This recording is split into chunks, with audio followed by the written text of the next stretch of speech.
அம்மா என்னம்மா சொல்லுமா. என்ன பண்ணுறீங்க? இந்தா பாரு பழம், சப்போட்டா பழம். சப்போட்டா பழம் கொடுங்குறேம்மா. டேஸ்ட்டாக இருக்குமா? ஆமாம், நாங்கள் வந்து என்ன உரங்கிறோம் எதுவுமே போட மாட்டோம்லம்மா, இயற்கையாகவே விவசாயம் பண்ணுறது.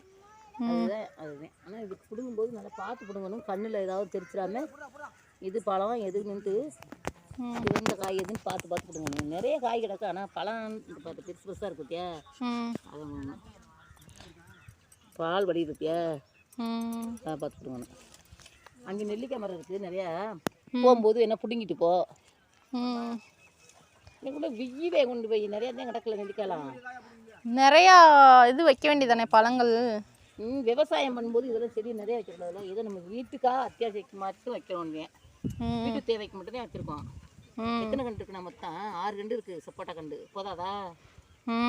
போதும் போதும், அது போதும். அதுவே சாப்பிட முடியாமல் கிடக்குறோம்.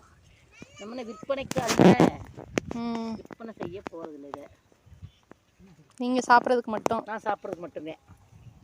நான் சாப்பிட்றது நீங்கள் வந்து சாப்பிட போகிறது. கொய்யா கண்டு 4 கண்டு இருக்குது, சப்போட்டா கண்டு 4 கண்டு இருக்குது, போதும். மாங்கண்டு 8 கண்டு இருக்குது, என்ன ஒரு 15 கண்டு இருக்குது. பார்க்கையிலே சாப்பிடணும் போலே இருக்கு. சூப்பராக இருக்கும்ல. திட்டுவாரு. என்னமோ நீங்க கேட்டீங்கன்னு தான் சொன்னேன். வேணும்னா பண்ணுங்க, இல்லைன்னா போங்க.